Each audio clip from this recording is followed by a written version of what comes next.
Mr. President, it's a pleasure to welcome you to Chequers. This historic second state visit is a moment to celebrate the unique bond between our two countries. But today we've gone far beyond that relationship for a new era. The United Kingdom and the United States stand together today as first partners on defence, first partners in trade, with the groundbreaking deal we struck in May, and now with the new agreement that we've just signed this afternoon. We're confirming our status as the first partners in science and technology, ready to define this century together, just as we did the last. This tech partnership has the power to change lives. It's our chance to ensure that technologies like AI, quantum and others amplify human potential, solve problems, cure diseases, make us richer and freer, strengthen the cause of democracy, not tyranny. This is the territory on which the future will be won. So this partnership today is a signal of our determination to win this race together and to ensure it brings real benefits in jobs, in growth, in lower bills, to put more hard-earned cash in people's pockets at the end of each month. That's what we're determined to deliver. And we're bringing businesses with us. We've just come from a fantastic meeting with business leaders where we set out this vision. They have responded with new deals and investment, breaking every record that we have. £250 billion flowing both ways across the Atlantic. That is a record. Expected to create 15,000 jobs here in the United Kingdom. High-skilled jobs in cutting-edge sectors where people can build careers for the long term, changing lives in communities up and down our country. And look, while we shape this bond for a new era, the fundamentals have not changed. Security remains the cornerstone of this special relationship. We have the deepest, most advanced defence relationship in the world. Our warriors train together and they fight together.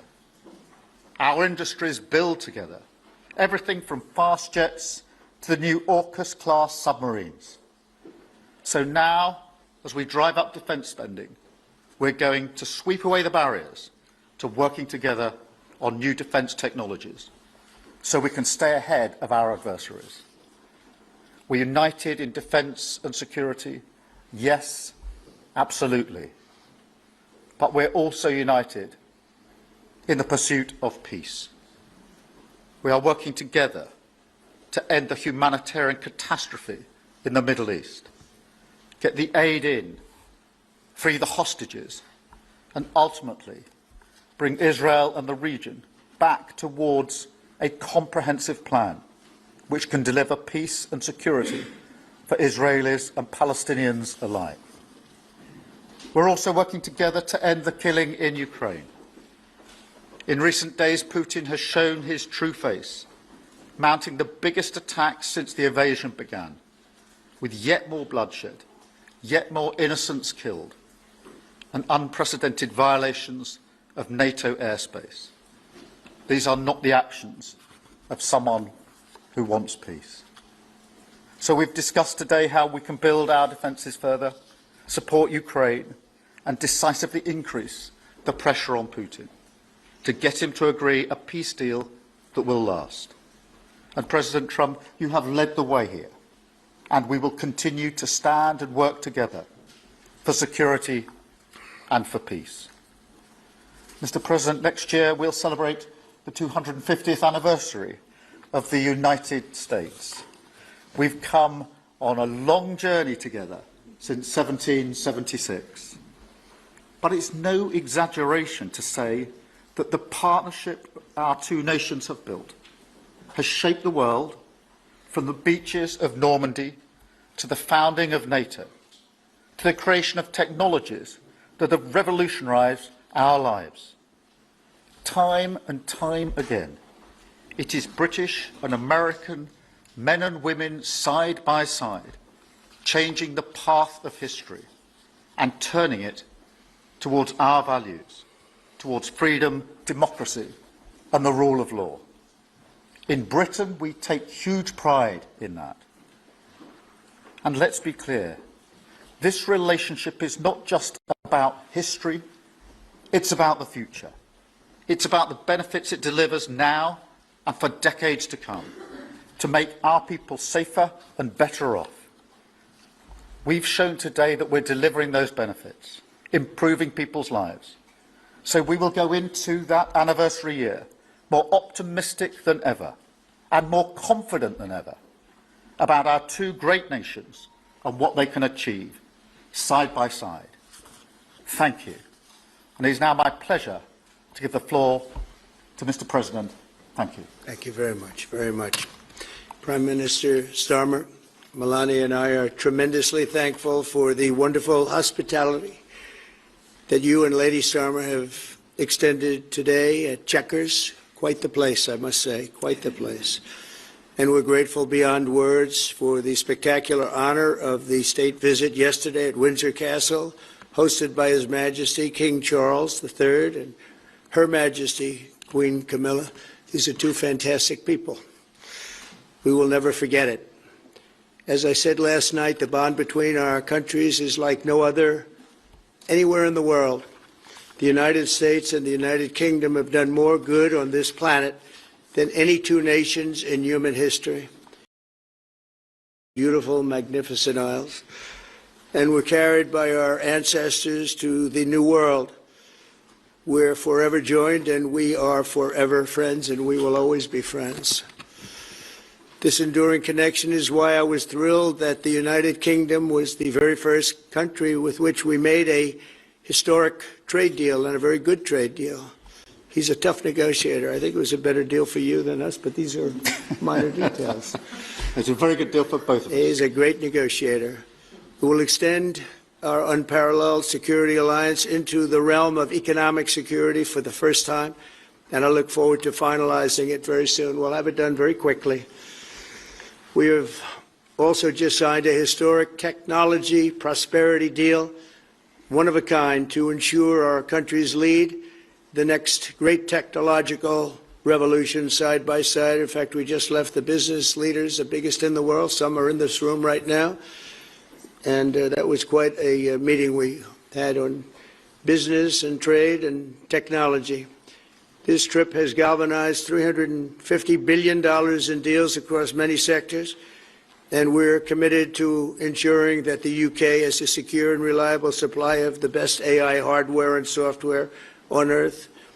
And we supply that, and we'll make sure we supply it in quantity to the UK. We also are joining forces on quantum computing and nuclear power, a natural partnership for close allies. The United States, as you probably have heard, is doing better than it has ever done in terms of business and investment. The stock market has hit a new high, as you know, and that's for many, many days out of our fairly short 8 months.